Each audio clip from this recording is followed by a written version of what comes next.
podcast is part of the Sports Social Podcast Network. You made it. Here. Finally. Checked out of office to check into the sweet views of that place you've always wanted to go. You know the one. It's nice. Even the kids like it. This place is so cool. And they never like it. Mom, can we go to the pool? Look at that. Not even asking for the Wi-Fi. When you're with Amex, it's not if it's going to happen, but when. American Express. Don't live life without it.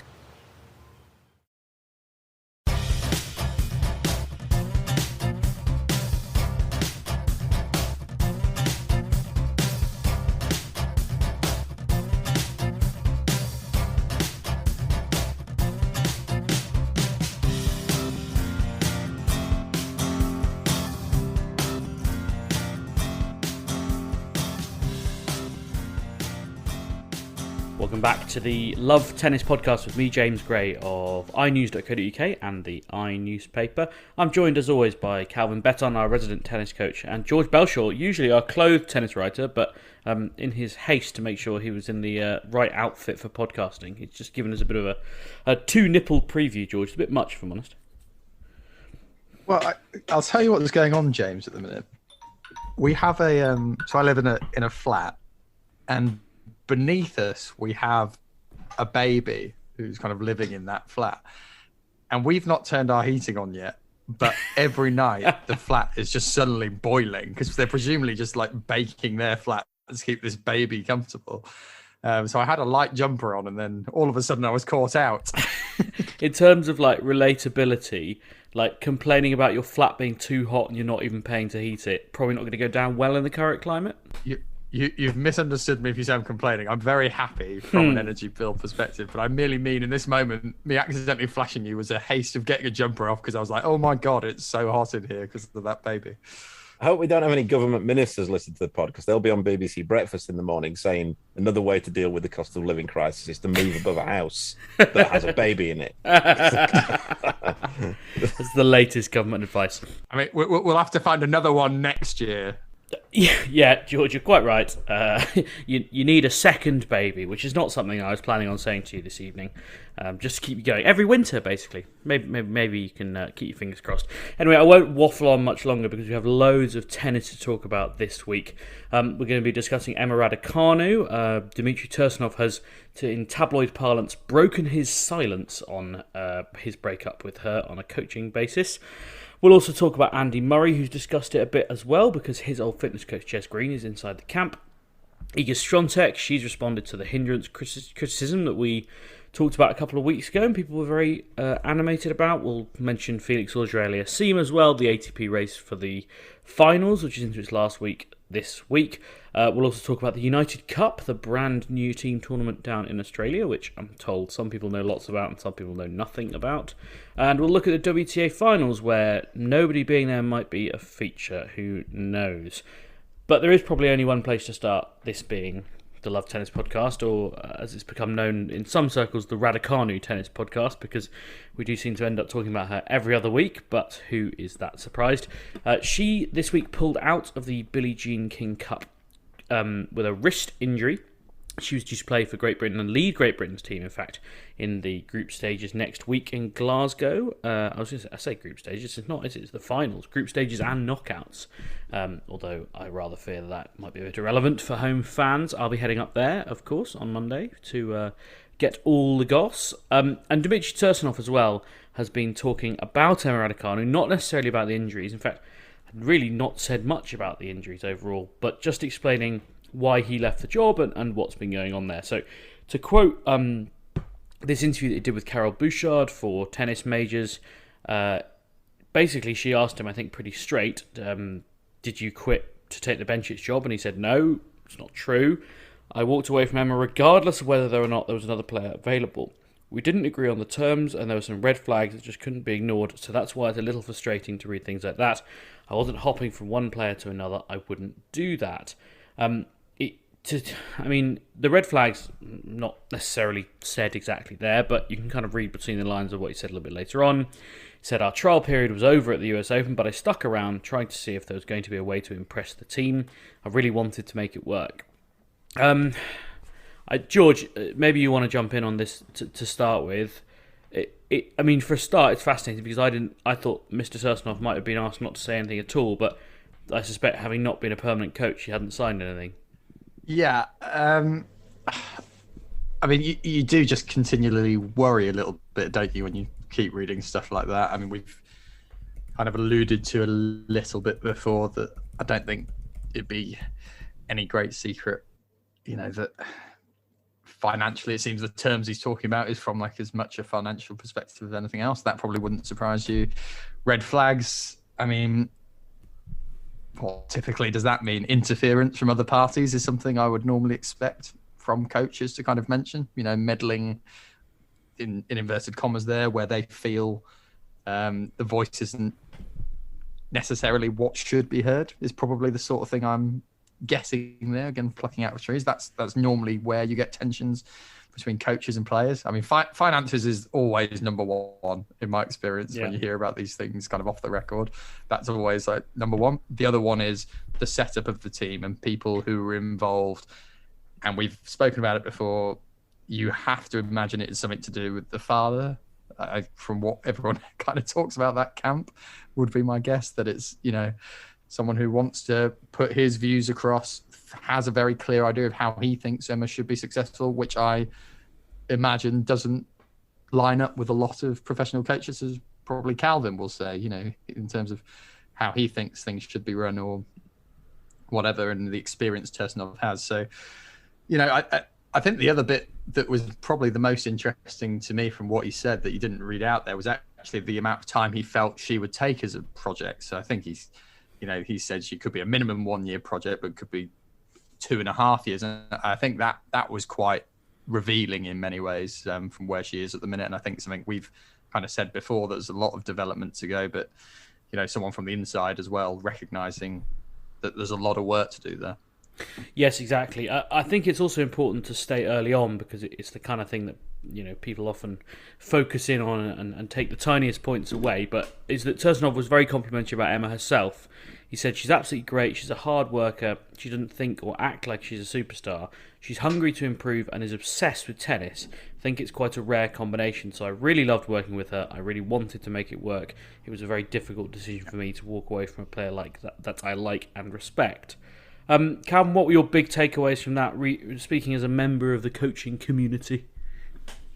My takeaway is that, we can speculate, but when he's talking about red flags within the team, like you say, he was very complimentary of Emma. So there's only a certain amount of people who that can be. She doesn't have a full-time fitness trainer, so it can't be that. So then you're looking at family members, management, and or maybe I don't really think that the LTA have much involvement anymore, so it can't be that. So then you're down to family members or management or potentially commercial commitments, I guess.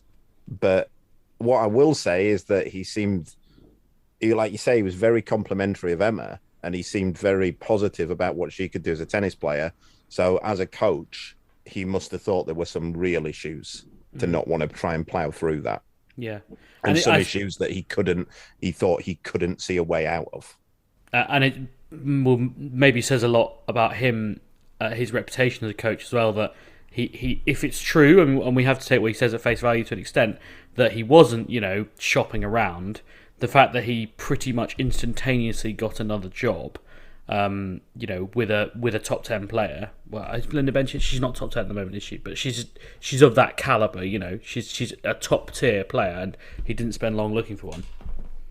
Yeah, I mean, it's true. What I'd say on it is, again, it's not the first time that this has been alluded to. It might be the first time publicly, and if you speak to anybody in tennis, they say the same sort of things. And to be fair, it's been like boasted about that her dad doesn't respect tennis coaches. He thinks that they have a finite amount of information and he wants to take what he can and then get rid of them. And I said, I think I said 6 months ago that, maybe it wasn't 6 months ago, maybe it was just around Wimbledon. It's not a job that many coaches want, or it's not a job that as many coaches want as they should for a player of her quality, because it's a reputation wrecker. You're going to get sacked, and I think you're not going to be able to have control of what you need to have control of, and you're going to get sacked. And they're pretty open about that they've boasted about it. And I think that's kind of the shame from some of the stuff he's saying as well, is that he, in his mind, can recognize this journey of improvement that needs to be made. And I think he's almost alluding in some ways to be like, this is a project. This can't be like a cut and chop sort of thing. It's going to take a while to get there. She's very raw, is the words he kind of uses about her game, which, we've said all season, haven't we, really, that it's felt like there's not been massive improvements in any of her game. And, there are plenty of things she can improve. And, I do hope they get it right. I hope they are right in their approach of how they're going about things. We would love it more than anything for Emma to be really successful on the tour every week. But we've gone to the stage where people have gone from being like, oh, maybe this is the way to do it, to a lot of questions being asked and a lot of progress not really being made. So, fingers crossed they can get it right. But it's a shame, because Tursonov's a decently well-respected coach on the tour these days, and it's another one who's gone by the wayside pretty quickly. I'm going to read you a text that I got sent actually before all the Tursonov stuff came out, by someone who's very involved, and knows everyone involved very well, and is usually very conservative and, tends not to kind of get involved with this kind of stuff. But they said, no tennis player ever succeeded without a very involved parent. It's the nature of the sport.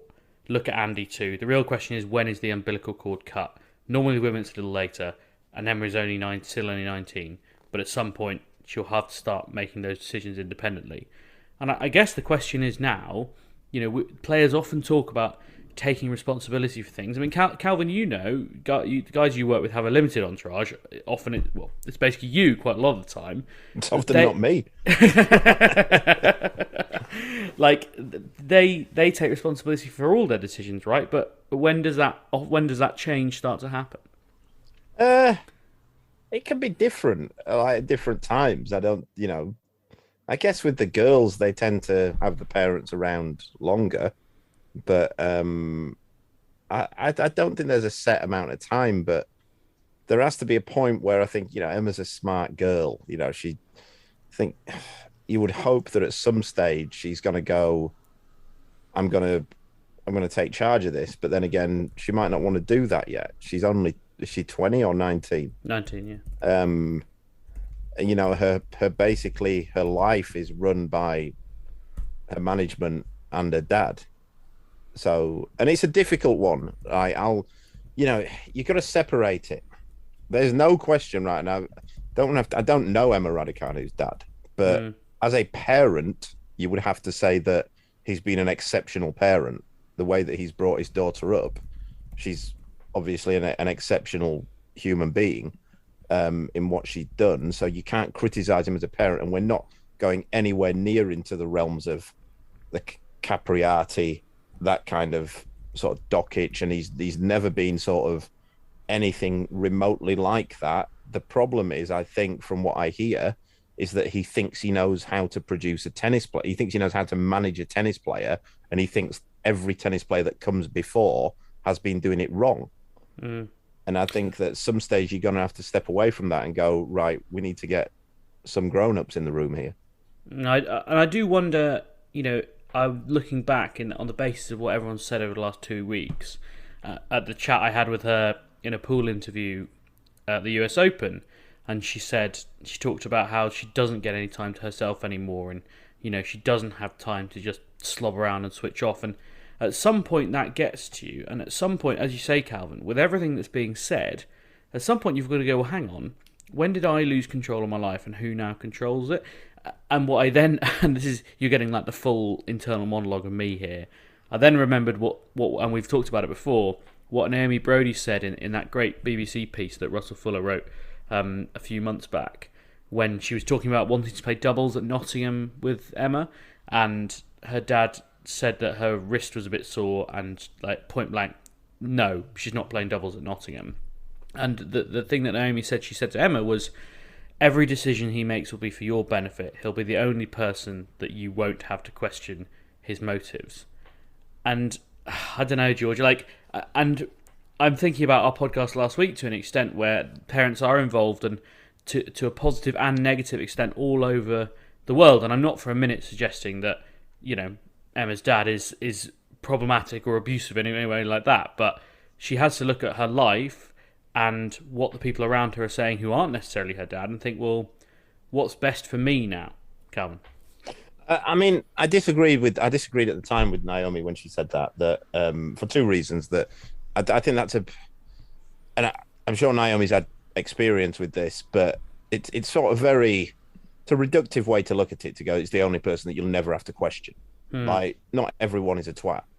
And it's like, it's, and sometimes your parent is the twat. Yeah, but also there's a difference between, we're saying that every decision he makes will be for your benefit. There's a difference between having good intentions and making right decisions. And they're completely different. I'm sure that Jennifer Capriati's dad thought that every single decision he was making was for her benefit.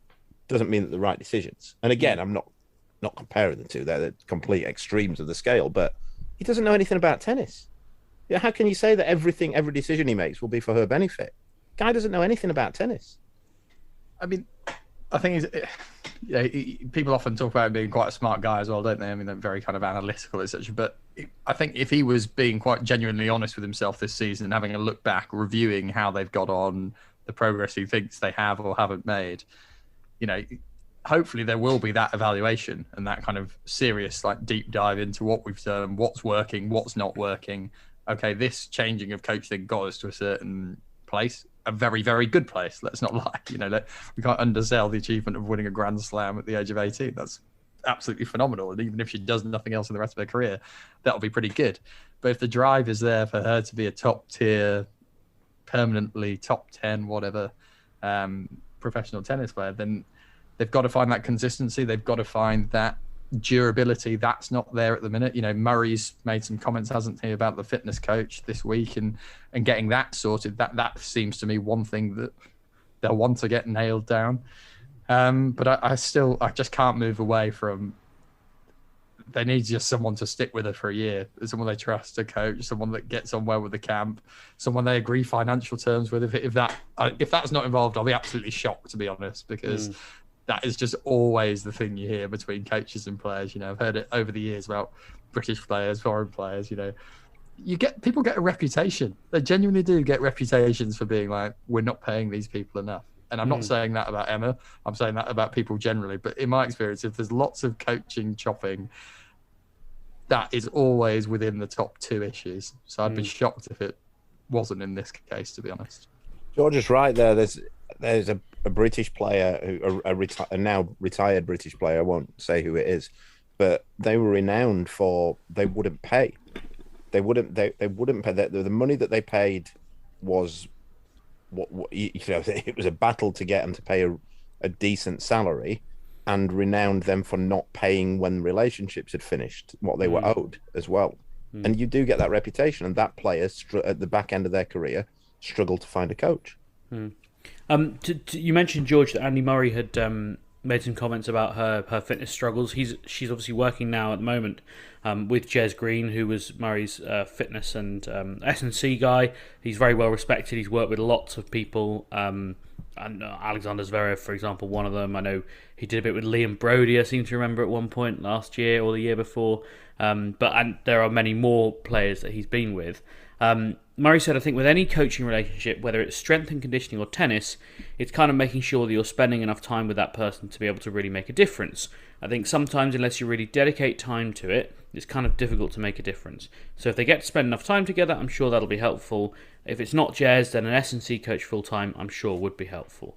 Calvin, I think we're all remain surprised that she doesn't have a full-time S&C coach. It's ludicrous.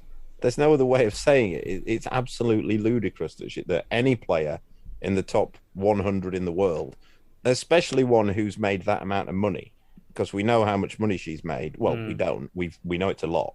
Yeah. Winning a slam and making a fortune from endorsements and that kind of thing. it's absolutely ludicrous that if you don't have a fitness coach, a fitness trainer, and a full-time coach and a physio, especially when you're having injury issues. It's beyond comprehension in my head. Yeah, George, can you argue with that?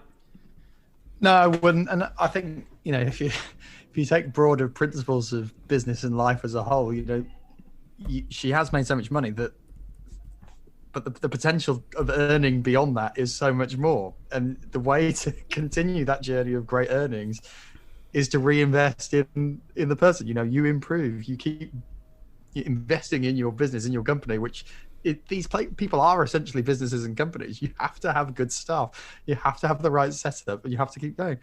And I don't know, I just find some of it, if it is financial, the reason they're only having that half time, I just find that astonishing, to be honest, just so short-sighted. And I know they'll make millions and millions of pounds, whatever they want, but this is an athlete who genuinely could hit so many markets, be so brilliantly, and she is already, could be worth so much.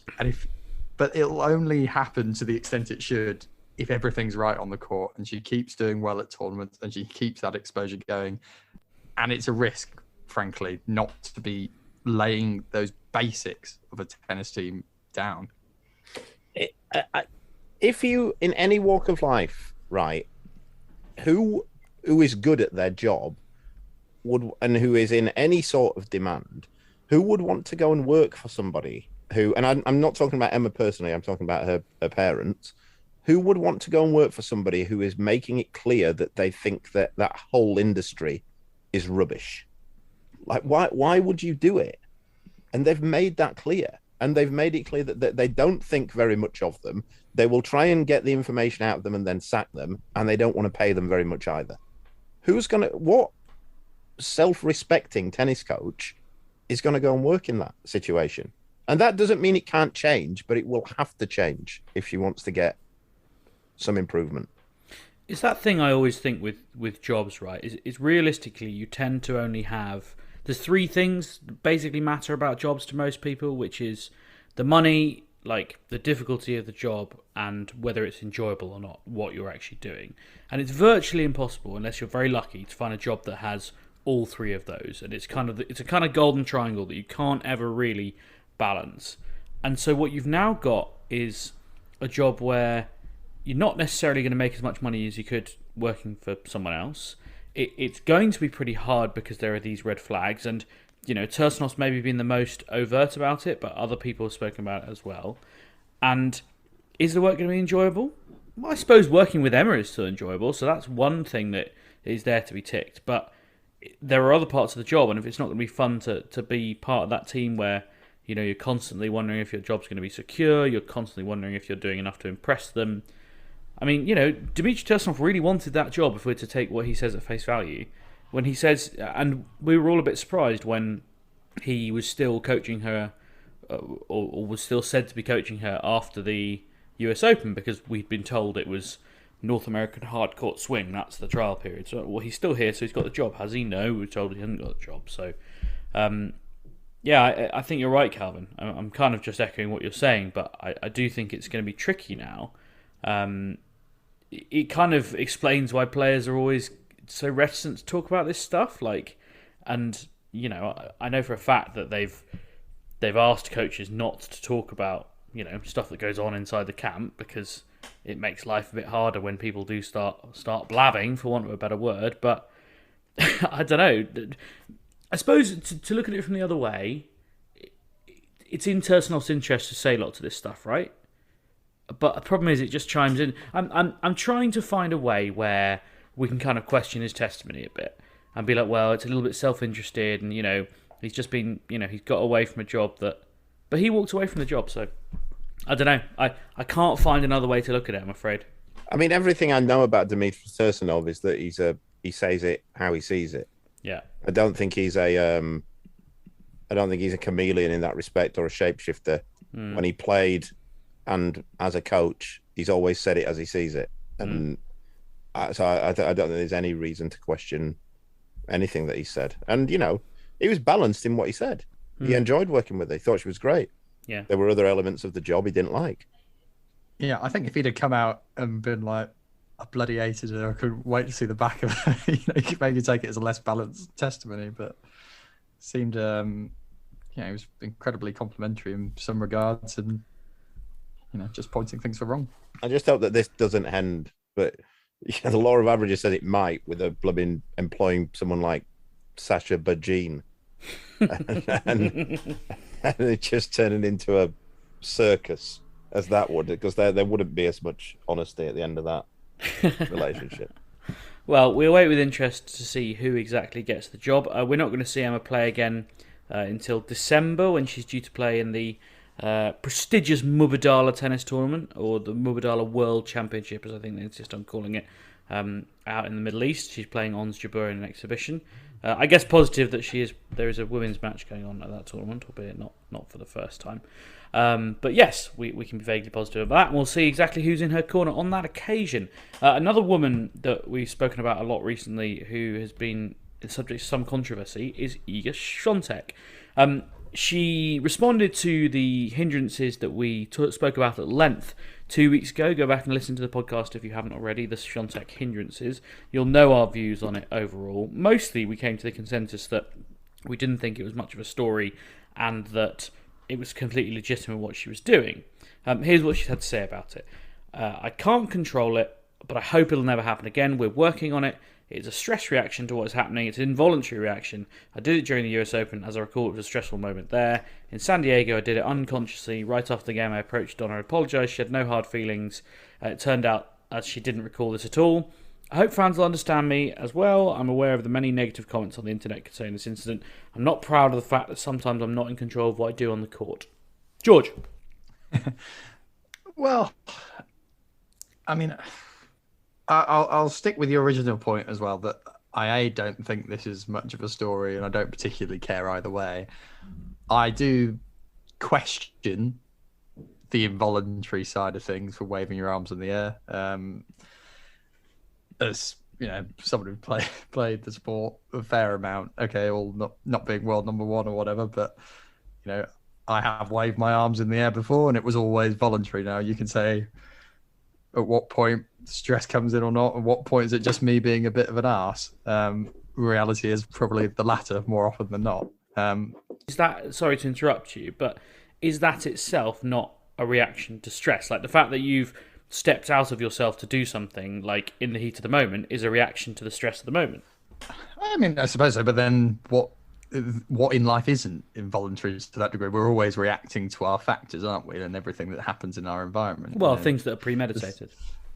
Yeah, but I mean, I would say most of the time in my case, it has been premeditated, albeit only a second before. I think that says a lot more about you than it does about her.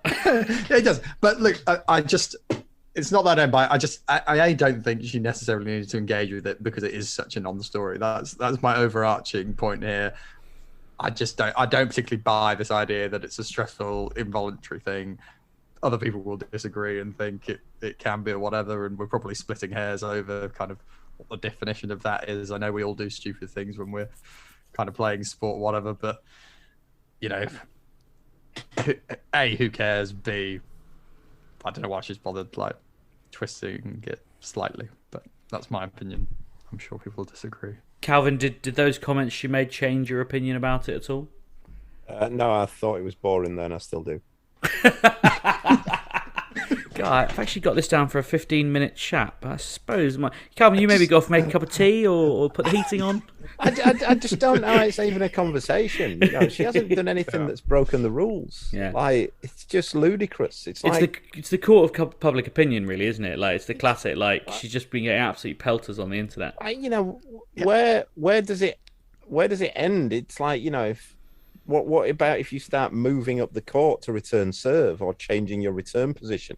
Everything in tennis within the rules of the game, you're trying to stop your opponent winning the point. She's doing nothing that aren't in the rules of the game. Yeah, and look, this is I think my minor issue in this very small context of I don't really care, but I just wish people would own it occasionally. Do you know what I mean? I really wish people would just be like, yeah, I am doing that to try and win the point. So and it's in the rules. It's not in the rules. Who cares? I am being a bit of a twat, and that's what kind of my own position on it is. yeah, I play sport. I can be a twat in sport. I'm trying to win. Nowhere near to the level they are. And I understand, there's different kind of financial pressures or whatever. But I actually think Swiatek would be a more interesting international figure if she did start taking that attitude on in some ways. I think all tennis players would be more interesting just being really upfront about it and being like, yeah, screw you. Change the rules if you want to stop me. Yeah, this is what I agree with George on that. I don't get why every player or athlete feels the need that they're all terrified of doing or saying anything negative. And I don't upsetting get why a sponsor, basically. Yeah. But then it's stuff that the sponsors wouldn't even be upset by.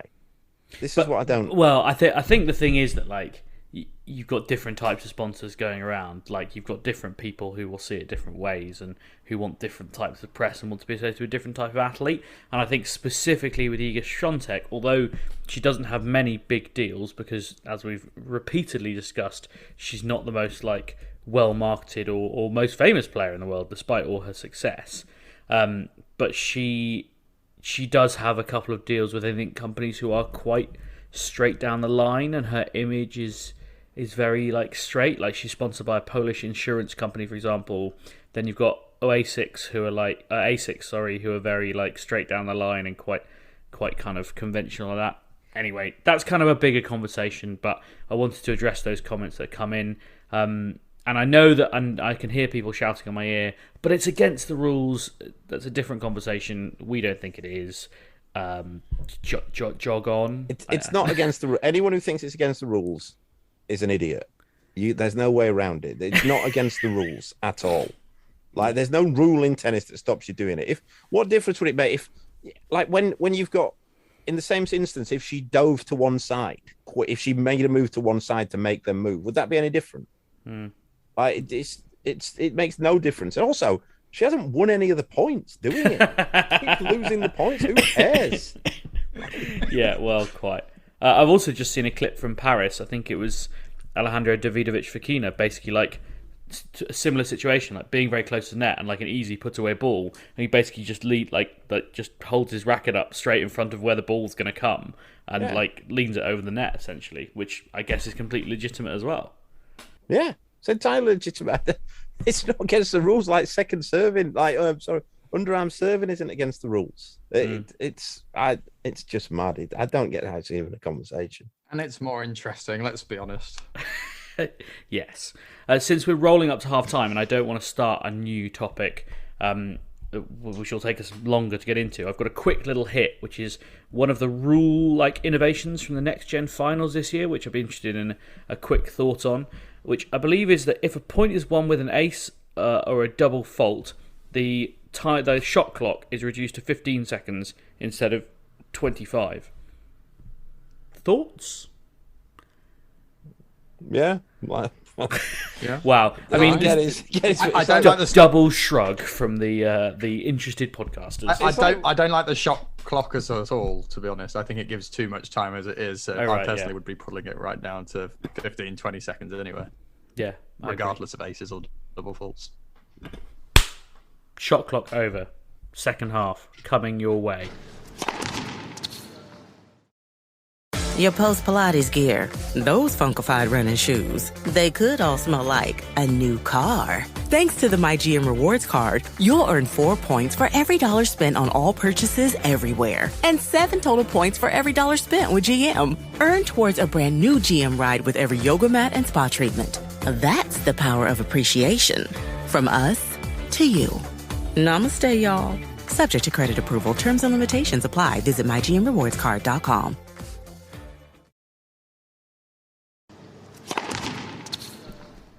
Welcome back to the Love Tennis Podcast with me, James Gray of iNews.co.uk and the iNewspaper. I've got our resident tennis coach, Calvin Betton, resplendent in a Rolling Stones t-shirt this evening, and George Bellshaw, who I'm delighted to say is wearing more clothes than he was at the beginning of the first half of the podcast.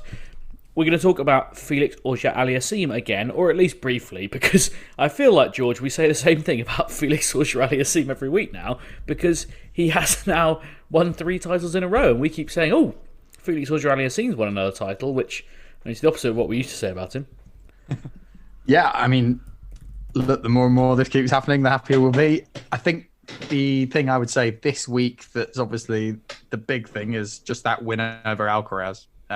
That's really, I don't want to overstate the significance because it doesn't matter if you can't start delivering these results in Grand Slams.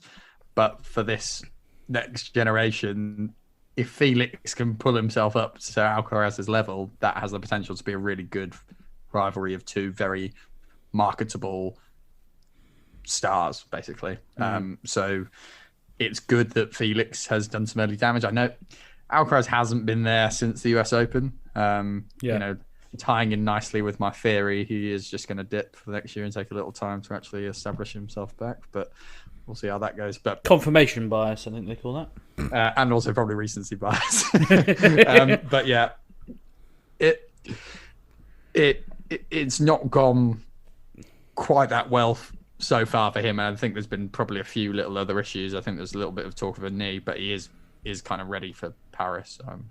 Saw earlier. So, but anyway, look, taking nothing away from Felix and beating Holger Rune as well. I think we do need a bit of a word on Holger Rune, who's been in really good form. I think he was probably the informed player outside of Felix going into that final. Another great week for him. And I saw a good stat this week, which I think I might have sent to the group. I can't really remember it, but it was tracking the ages of players, the rankings of players at Holger Rune's age.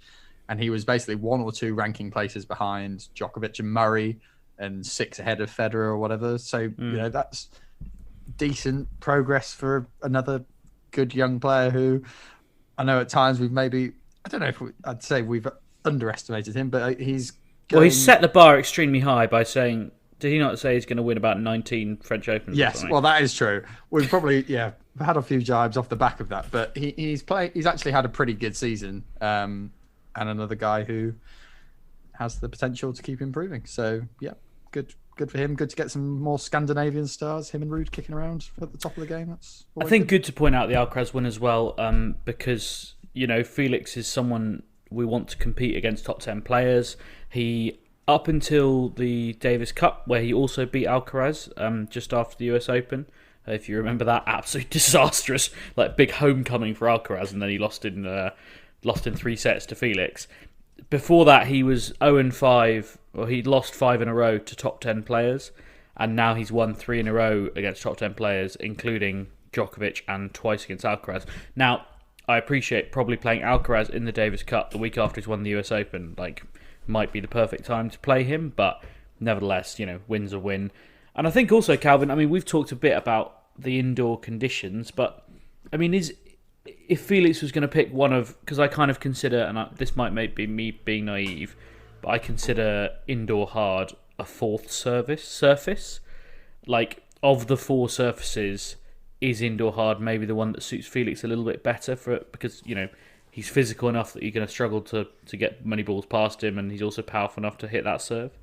Yeah, I'd say it's probably his best surface. Yeah, it is different from an outdoor hard court, no question. You know, an outdoor hard court can often be more similar to a grass court, a Wimbledon grass court, or a fast clay court than it can be an indoor hard court. Again, a surface that we lost. We don't have carpet courts anymore, which they used to have. Is anyone that sad about that? No, maybe not. But then I don't know, because not if you want to watch long rallies, you wouldn't want them, but. Again, you know, we never have any complaints about the slowest hard courts imaginable, or Wimbledon's grass courts basically playing like slow hard courts. So, you know, I think a diversity in court surface is always good. But yeah, I'd say Felix's best surface is probably indoor hard. It's worth saying in Felix's defence that of the younger gen, he's possibly the most reliable on all the surfaces in terms of kind of reaching a Wimbledon semi-final. He's had good results on clay, he's done well on hard. I'm not saying he's been perfect on all of them, but actually there's not a surface I look at where I think Felix can't be really good. Whereas, you know, Alcaraz, you can argue, we've not quite seen it on the grass yet. He's not played that much on the grass, admittedly, but is that a fair comment? I feel like the other young guns have all been relatively poor on the grass, where Felix has gone slightly further there. You used the word reliable, which I kind of struggled. Has had good results on all of them. I mean, I think I'd say Sinner. I'd say Sinner more than Felix. Sinner's quite poor on the grass. I know he did beat Alcaraz semi this year. Beat Alcaraz, he only lost to Djokovic 2 sets up. Before that, Wimbledon, though, he was... All right, so we're doing most reliable, not taking into account this year. Well, no, but Felix has reached quite a few finals on grass as well in places like Halle, I'm sure, and Stuttgart in the past. Okay. I'm sure he's actually got a bit of a backlog of good results. I think if you look through them all, you'll see I'm onto something here. We'll throw it to the listeners. They're the ultimate arbiters. Let us know on Twitter @LoveTennisPod. I'll stick up a question tweet, and if you let us know who you think is the best. So we'll have to kind of quantify this a bit more, George. Best all-court... Say like under 23? Under 23, most even all-court player. I don't know how old Felix is. I'm guessing he's like 21. Yeah, you clearly don't know how old he is, and I don't have an. He's 22. Okay, he's 22. Under 23 is fine. And best under 23 all-court player, and we'll take male and female, and we'll maybe discuss female next week. Speaking of females, Swiatek, presumably. Although well, exactly, George. We're going to ask the listeners, and we'll discuss it next week. Maybe we'll get a reply from Dan from Copenhagen, who's left us a review. It's entitled "The Perfect Podcast for a Tennis Fan," and it's a 5-star review, so I'm required by law to read it out on the podcast. He says, "Really appreciate the podcast and the great humour in it. I myself am an amateur tennis player, but after I got into this beautiful game for a couple of years ago, it has taken me by storm, and now I can't get enough of it. This is here, your podcast brings me great joy and lots of great insights while I'm not on the court playing. Cheers, all the best, Dan from Copenhagen." Thank you, Dan. I love Copenhagen. I went for the football a couple of years ago, and it's a beautiful city. We've also had a review from Xtray47. Now, I'm going to break my rule here because he's left us a 4-star review. Now, I don't know if people deliberately leave 4-star reviews, but I'm saying it because it's Apple Podcast and I know that he can change it. So if you're listening, you can change it. I'm going to read the review out anyway because I'm nice. He says, "Love the show, by the way, ... But he wanted to say, a stan is a fan that treats going overboard like a religion, someone who engages in idol worship rather than good-natured cheering on of their favourite player or actor or pop star for that matter. The term comes from the Eminem song Stan. It's the kind of person that will defend the player even in the face of something objectively indefensible." I have to say, our incredibly old man discussion of the word Stan last week has garnered more interaction than maybe anything we've ever said on the podcast, of people just being like, "You idiots, it's from an Eminem song." I actually can't believe I haven't made that connection before as well. I'm sure I have. I'm just traditionally a total old man. That's well in our wheelhouse of when we were growing up, though. Yeah, we really haven't got an excuse, to be fair. No, we really don't. Yeah, we've totally missed the boat there. It's extremely Calvin maybe slightly more so. Yeah, Calvin could have played the old man card, in fairness. I would have accepted that. But, yeah, sorry. We stan you, everyone who told us what it means. Did I get that right? I suspect I didn't. Maybe that'll be... We're planning a little sneak peek into the behind-the-scenes planning of the podcast. I still don't get with this, though, why people would call themselves a stan of something. Have they really misread the context of that song? Well, I think you're being a bit literal there, Calvin. I think it's taken on a greater meaning. Yeah, and I can't believe we're devoting more airtime to it. I mean, in fairness, people were really excited about it. I know the song; it's a brilliant song, but it's not something that you'd want to be referred to as. Right. Put it that way. Right. I mean, that was like I said. I've never had so many messages about Eminem in my life.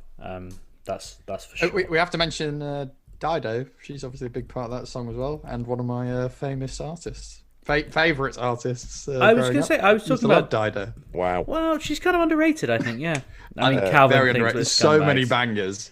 I mean, George, it's probably pretty good that we don't talk about music on this podcast very often, because I think Calvin's going to lose any sort of respect for us. I think. Yeah. Completely. Calvin, I'll say I've got a wide musical palette from Rachmaninoff to Rammstein and everything in between. That's my go-to. George, phrase, is that from your old Hinge profile? Because that's horrible. I don't think it'd be the most successful line, would it? I mean, oh dear. I think we should move on. I think it's important for our own sanity. Let's talk about tennis and, most importantly, ranking points. Really intense ranking point chat. Because it is, of course, the last week of the race to Turin. We're in the finishing straight. We're winding up the road to Turin.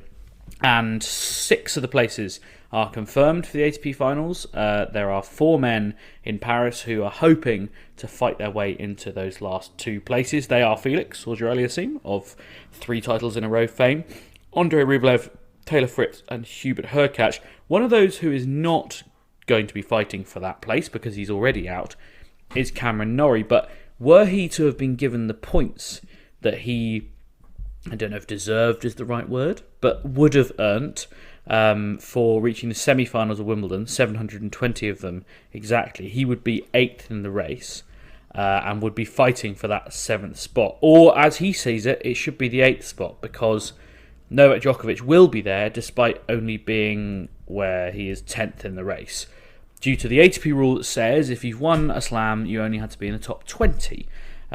Now, Norrie was talking about this in Paris this week. He said, obviously, Djokovic qualified from Wimbledon, so that seems a bit strange, but that's the way it is. It seems unfair, square brackets, to me, and I guess for Nick Kyrgios as well. He lost the final and he gets nothing. Now, George, I know you love these really technical debates about where we should have points and where we shouldn't have points. Taylor Fritz says it's 100% right for Novak Djokovic to be in the ATP Finals. Cam Norrie seems to be hinting he doesn't necessarily think that's the case. Nick Kyrgios' agent, Stuart Duguid, went on the record and said it's sort of a bit of a nonsense. And Simon Briggs' Telegraph piece, which I'd urge you to read, suggests that the ATP can't decide whether Wimbledon happened or it didn't happen. What do you think, George? I think it's an interesting debate. I personally, I wouldn't necessarily aim it as Djokovic not being there because he, had the points been there, as Cam Norrie is saying, he obviously then would comfortably be top 8, I presume. Who, Djokovic? Yeah, he'd qualified by now, yeah, for sure. Yeah. So, it's not kind of fair to say that Djokovic wouldn't be there if Norrie would be there. They'd both be kind of very firmly in contention in that case. I've broadly not got any problem actually with the rule around a Grand Slam champion being in there. I think when you look back on a year as a whole, for me, I like the Grand Slam champions to be at the ATP Finals. It's rare we're in this situation where someone who's won a Grand Slam hasn't been in the top 8, but the rule still means they have to be top 20, so they can't be completely hopeless, is the theory, I suppose, outside of that one slam win of the year. So I don't personally have anything in the rule. Of course, Norrie has grounds to be pretty annoyed that he's not in there, because at the end of the day, it's still a significant tournament. It's one he's reached the semi-finals of. It's a massive chunk of points that he's lost, but other guys didn't have the chance to make points. So it's a really, really tricky one as a whole. I have a lot of sympathy with Cam from that perspective. I think we've talked time and time again over this kind of ranking points issue. I think we're probably all on the same page now that Wimbledon probably did make the wrong decision. I was a bit more 50-50 about it at the time, but clearly if they were going to do this, they really needed to lobby more tournaments and have a kind of a wider approach, because now it's just them who've been, I was going to say snaked there, but they haven't really been snaked. They've kind of just got their comeuppances, I suppose. So yeah, it's not a great one for all involved, but. And it should be pointed out that Wimbledon have yet to tell us that they're going to do something different next year. I know the chairman, Ian Hewitt, I believe, is stepping down, so there'll be new leadership. There's been a lot of kind of turmoil within the All England to an extent. Things have changed quite a lot. So maybe things will change, but at present, the same thing is going to happen next year. I'd be pretty astonished if they took the same line again. But, Calvin made this point at the time last year, didn't he? If you do it one year and it's still going on and going on and going on, where do you draw the line? Yeah, it's not a very pretty one for Wimbledon. I think they probably just need to eat a dose of humble pie and just change that for next year, because it's probably not going to end well. And I'd be even more surprised if the LTA were following Wimbledon's lead this year as they did last year, and may have already lost Queens as a Masters as a result of. Calvin, I know you think the points thing is a mess, and I suppose this is just another indictment of how much of a mess it is. Yeah, it's a total mess. I have a great deal of sympathy with Noz, But I'd also have sympathy with Djokovic. I have sympathy with Karen Khachanov, who's 18 in the race. He might have made a semi-final at Wimbledon and would have put him in, but he wasn't allowed to play it. That's why there were no ranking points. It's just beyond idiocy from Wimbledon. It's just massive exceptionalism. No other tournament has done it.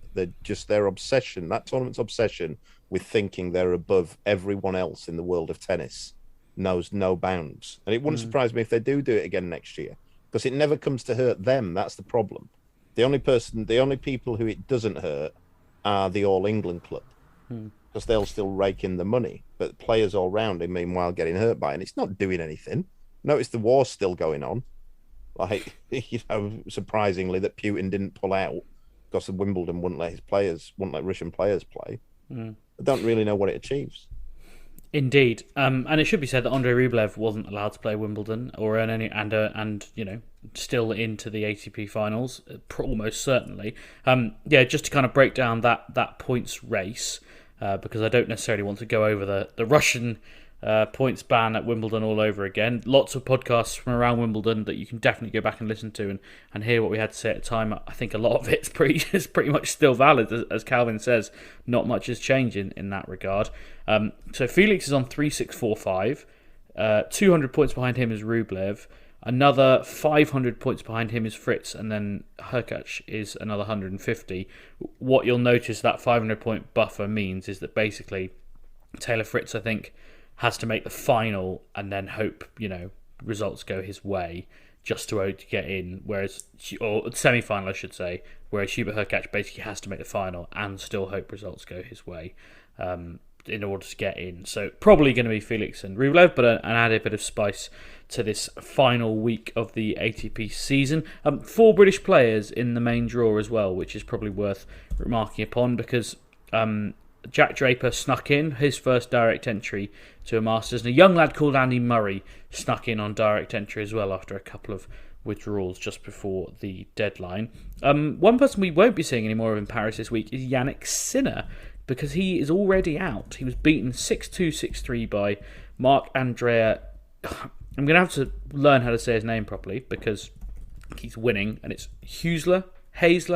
I don't know. There's an umlaut on it, so that makes me think it's Husler. But anyway, he beat Jannik Sinner for 5 games, which is a pretty bad way to end his season. But I thought worth just noting. Diego Schwartzman as well is out, by the way. He lost to Maxime Cressy. And I think that means he's finished his season on a 7-match losing streak, which is pretty dire, especially by a guy who we kind of think is, relatively reliable at most levels. But he's now outside the top 20 and dropping like a stone, so hopefully see Diego back next year and in slightly better form. One thing we should note, George, and you noted on your order of play, is Daniil Medvedev, who's picked up he's back up at number 3 in the world. His first title since he won the Los Cabos Open in August. When he beat Cam Norrie 7-5, 6 love. And then, yes, he beat Denis Shapovalov in 3 sets in Vienna, George. We had a discussion on this podcast that ended with us agreeing that Daniil Medvedev is in a little bit of, not trouble, but I think Calvin might have used the word trouble, but certainly not firing on all cylinders. But this is a decent sign for next year, isn't it? Yeah, I've probably been the chief defender of Medvedev on this podcast, in the sense that I think there's been a lot going on this year, and I'm still fairly confident he'll be back in there. I'd be surprised if he wasn't one of the semi-finalists at the Australian Open. I probably have like 50% confidence in him getting to the final as it stands. I think him and Novak are still the 2 guys to beat at that tournament. Despite Alcaraz's excellent year in many ways, I still think I'd give those 2 a good chance of beating him in Australia. I think he'll come back and keep going strong. I don't think there's much really to. That defeat to Nadal at the start of the year wasn't ideal, but you do have to remember that then beyond that, there was that hernia, there was the kind of Russian ban at Wimbledon. It wasn't just one kind of mental blip. There was quite a lot of things coming his way, and I think I am kind of expecting him to be pretty refreshed and go back again next season and be one of the guys who's consistent and top 3 again next year, I imagine. Calvin, I know you were kind of on the other side of the coin with it. I don't imagine that one indoor title in Austria has changed your opinion on it much. I mean, he beat Dominic Thiem, who's been resurgent, but nevertheless is still just the second form of Dominic Thiem. Yannick Sinner, who's in poor form. Grigor Dimitrov and Denis Shapovalov. I mean, I don't know if that will change your opinion much. No, still the same, I'd say. But, I still think he'll be a threat in Turin. Still think he could. He always does well at the year-end finals. I also just wanted to note that Stan Wawrinka had a great week at the Swiss indoors and was incredible. I mean, so he beat Casper Ruud and Brandon Nakashima, and I mean, just it's kind of been this indoor season. Like Grigor Dimitrov's been winning quite a lot of matches. Dominic Thiem's refining his form. Stan Wawrinka going well. Andy Murray going pretty well as well. Like it just feels like the clock is being turned back on so many levels. And just amazing to see 37-year-old Stan Wawrinka playing in front of his home crowd. Probably when, I don't know if Stan would ever say this, but he must have thought his career might be over at some point in this attempted comeback. Like he must have been like, this is the end, surely, because it has been really hard, George. And I mean, it's just good to have him back, isn't it? On any level. Yeah, definitely. I mean, it'd be who knows how long he'll keep going for. I imagine there's only one or two more seasons in his legs, to be perfectly honest. I'd be quite surprised if he was still kicking around at 40.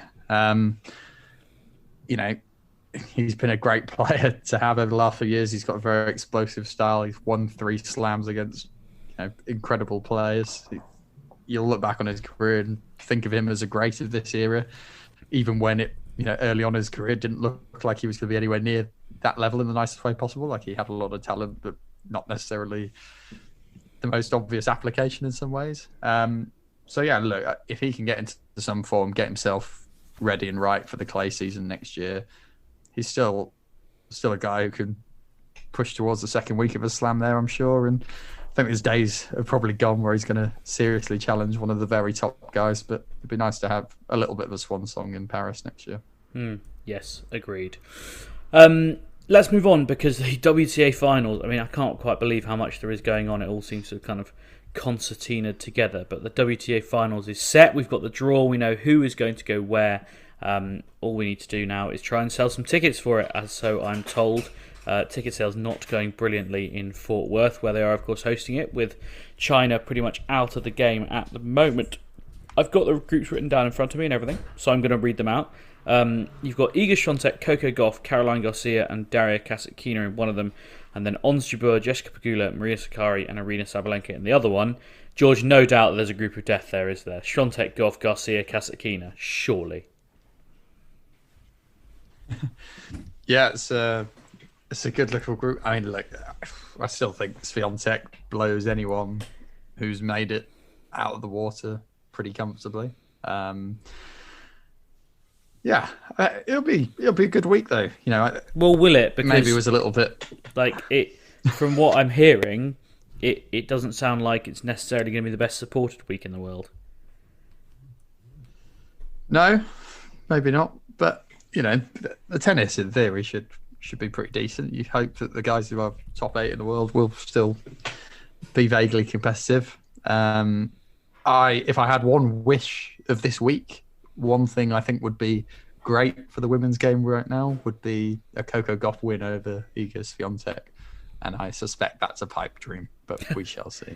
That's actually great that you've mentioned that, George, because I've got Eli Cook, or maybe Eli Cook, and I apologise if I've pronounced that wrong, has sent us a DM on Twitter, @LoveTennisPod is our Twitter account, of course, and sent us a long DM saying, love the podcast, so entertaining, intelligent, informative and fun. And I was very glad to read that. One thing that the American media always seems to overlook or, quote, get wrong, does confuse me from time to time. You all seem fairly certain that Coco Gauff is going to become a great champion, and I just don't see it yet anyway. Now, she's obviously the best athlete on court every time she plays, and she has a great competitive streak combined with a terrific attitude. But she barely ever wins any titles at any level of the tour, and she certainly hasn't won any big titles. I wonder, had she ever won a really big match against a quality opponent in the top 15? You might want to count beating a mentally unfit Osaka in Australia in the early rounds. Finally, and this is the biggest problem in my eyes, her forehand seems fatally flawed. Huge, inconsistent and hitch-laden backswing combined with or leading to erratic timing. Even when returning serve, she's taking this absurd backswing. Even worse, even with such a huge backswing, she rarely hits any winners and an incredible amount of errors, many flying 10 feet long or landing midway up the net. It has to be the weakest and at least most erratic without any real payoff women's forehand in the top 40. No? I mean, it's big and there is more to be said, but saying would love to hear a bit more about it. Calvin, in the words of Eli, can a player win big titles with such a devastating flaw in their game? No, she'd have to improve it. There's no question, but I think she probably will. There's no, as I keep saying, there's no blueprint, there's no pathway that you have to be winning major titles at a certain age. I mean, you could argue that she'd have won the US Open if she'd have had Emma Raducanu's draw that year. So I don't think just saying she hasn't won a major title makes a whole lot of difference. But I'm still quite sure that she'll be a multiple major champion. George, what do you think? I mean, without giving us your insight on technical problems with forehands. I think I do kind of take... Was it Eli's point? Yeah. Eli? I hope I've pronounced it right. It could be Ellie with one L and no E's. Yeah, I've not seen how it's written, so I apologise as well if it's wrong. But I kind of take the point that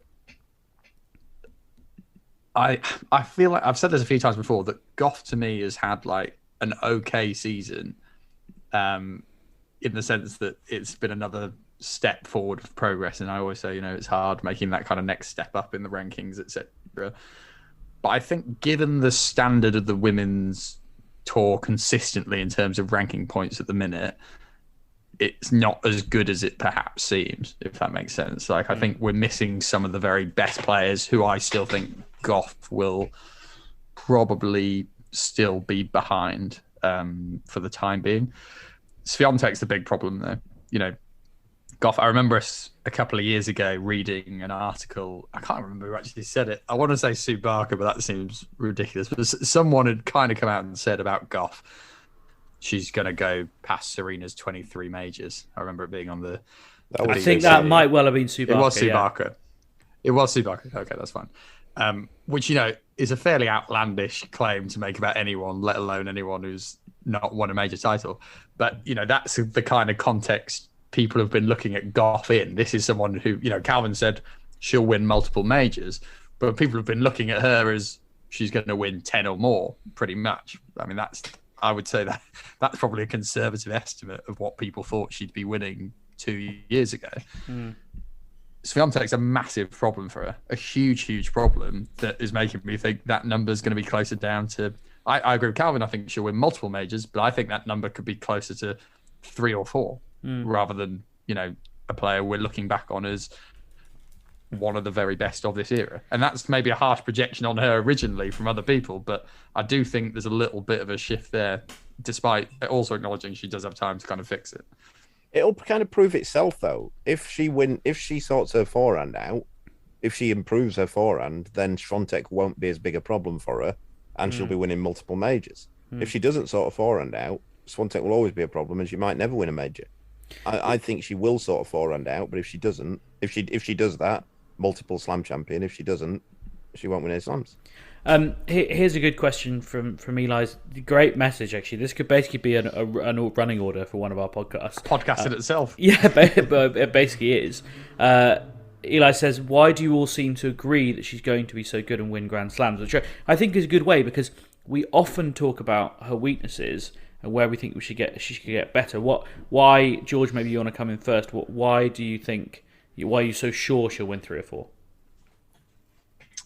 I mean, I still would acknowledge that I agree with Eli. I'm less sure she'll win multiple majors than I was maybe 12 months ago. I would broadly say, having kind of crossed paths with Coco, that she had a very good head on her shoulders. She's obviously got a lot of talent. She never seemed that phased by the big stage. At the end of the day, she's still world number 4 and she's only 18. Yeah.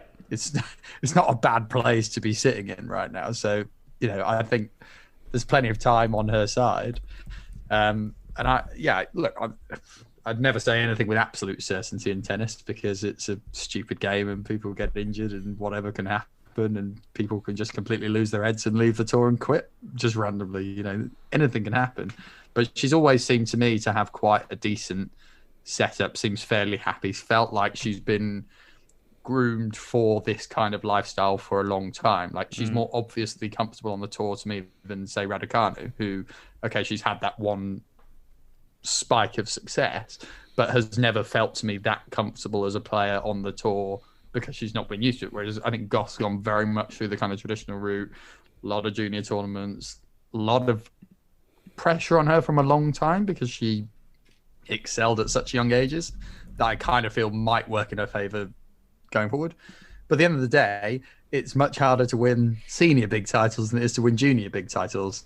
And as we've seen with Felix, it doesn't always translate that quickly. So, it's a journey. We'll see where she goes. But as I say, I'm more worried about Swiatek's presence in her career than anything at the minute because Swiatek's gone to that next level and it's up to the rest of the tour to get close to that level. And Gauff's miles off that level at the minute, even though she's world number 4. She could be world number 40 in terms of the difference between where Swiatek is compared to the rest of the field right now, in my opinion. Yeah, Calvin, anything to add on why you're sure she'll win Grand Slam titles? Because aside from a forehand, everything else is exceptional. She's a great athlete. She moves unbelievably well. Her serve is excellent. Backhand is very, very solid. She volleys well. She's got good hands. And as George said, the most important thing, she's really got a great head on her shoulders, and that can never be underestimated. Yeah. That I don't think she's going to go to pieces like other members of the top 10 do when they're challenged with a big match. Yeah. And you can't undersell that. That'd be the one thing that in any top 10 player that you'd want, and she's got everything else. She just needs a little bit of work on her forehand. Very good. Well, thanks very much for getting in touch. You can get in touch as well at Love Tennis Pod. Do maybe like tweet at me if you've sent a DM, because if we don't follow you, which we don't follow many people, then for some reason the DMs sometimes disappear a bit. But we'll definitely see what we can do to read as many of them out as possible. I said we were going to talk about the United Cup. We will. I'll kind of run you down what it is. The ATP Cup is no more in Australia, the team tournament. I think I'm right in saying the Hopman Cup is no more as well. We have the United Cup, which has been announced and confirmed for starting at the end of December in Australia, just running in that traditional week right at the beginning of 2023. It's going to be across 3 different cities in Australia, Brisbane, Adelaide and Sydney. It's going to be 18 teams with 6 based in each city, of men and women. The teams are going to be selected by the 6 highest ranked number 1 players for the first 12 countries, if that makes sense. And then the remaining countries will qualify according to the best combined ranking of their respective number 1 and men's and women's players. So, for example, Denmark will qualify based on Casper Ruud's ranking, which is kind of part of the problem. But anyway, Norway. Yeah. Norway, yeah. We've been talking too much about Denmark today. I'm still thinking about a really good beer I had in Copenhagen last year. That's how it'll look. There are ranking points involved. There's $15 million of prize money involved. Overall, George, and we'll talk about it closer to the time in terms of what the practicalities of it are. But we've been crying out for some mixed tennis. It's going to be 1 men's singles match, 1 women's singles match, and 1 mixed doubles tennis match to decide each tie. I mean, we're crying out for this, aren't we? Yeah, definitely. Look, I think we've wanted what's happened in the last week to happen for the last 2 years, really, in the sense that the ATP and the Davis Cup have agreed one of their tournaments will be a men's World Cup of tennis, and they've pulled together a mixed one. So absolutely no complaints from me on that side. Whether it'll generate the interest we hope will be a big question. I think a lot of it will come down to the pairings and who's playing against each other. If you think about probably the most successful Hopman Cup, that was when you had Switzerland versus the USA, when a certain Roger Federer was playing a certain Serena Williams. That is actually, I think, quite a crucial part of this. And I think I'm not 100% sure on the entry requirements because I've not really read it so well, but who will sign up for doubles, I suppose, and play doubles, I think will be quite important, and who's kind of attracted for each team. So yeah, that's not really being clarified. They say there'll be 3 or 4 players involved in each team, which could suggest you could pick like just 3 singles players and 1 doubles player, and then mix and match a doubles player with a singles player or something. But yeah, it hasn't all been completely confirmed. But that does sound like how it'll go. Basically a positive thing. George, we'll talk about that more, absolutely. But I want to also pay tribute to Henry Patton and Julian Cash, who are into the top 100 in the world. At long last, I would say, based on their form in the last couple of months. They've been absolutely flying. They won yet another title, this time in Las Vegas, winning it big. Calvin, you must be really proud. Yeah, they've done really well. They've done exceptionally well, and they're on quite a run that's unprecedented, really. They also broke the record, I think, for the most number of challenger titles that any British pair has won in a calendar year, and they've done it basically since June, between June and October. Yeah, staggering. The next, although, as I said before, 100 really, it's a nice number to reach, but it doesn't make a whole lot of difference in terms of getting in anything. The big number is 70. That they need to get to to get into main draw of Australian Open. I think the one thing that needs to be said is what a great coach they've had this year to take them. Two great coaches. I don't. Barry Fulcher coaches Julian as well. So yes, of course. Well done, Barry, as well. And of course, Louis Caillet's helped us out a whole lot as well. So. Yeah. Presumably, Calvin, this kind of is starting to change the goalposts a bit for there's a Grand Slam coming up in 3 months. Yeah, hopefully they can play it. Hopefully they can play it together. I think there's 4 tournaments left, 5 maybe, and they need to win 4 to definitely get in before the end of the year. I think there's possibly 1 at the start of the year that they can enter as well, if not. But that would depend on a few things. So in order to get to 70 is the golden number. They both need to be 70 or 140 combined, but they play together. So it's not like one of them's going to go massively higher than the other. Okay, cool. Well done, guys. It's been brilliant following you all year. It's been quite nice to have a bit of a foot in a camp, to be fair. George, have you got any other business for me? Oh my goodness, the rare vacant side from Bellshaw.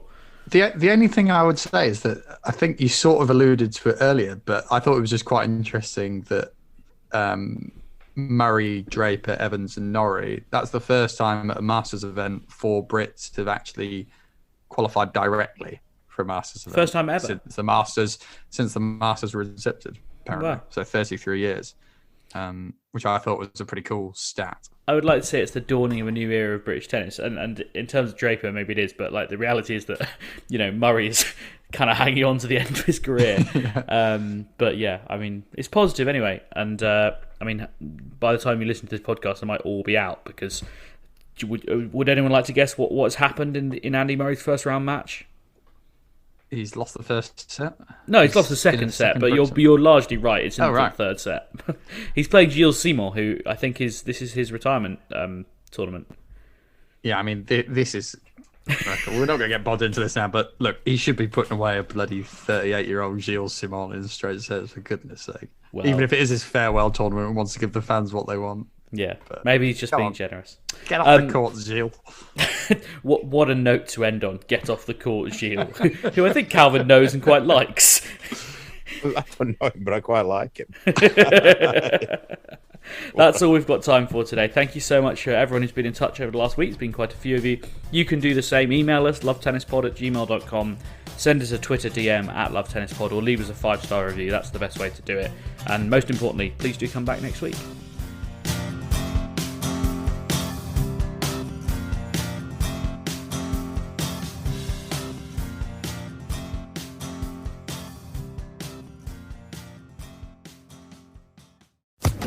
Social Podcast Network.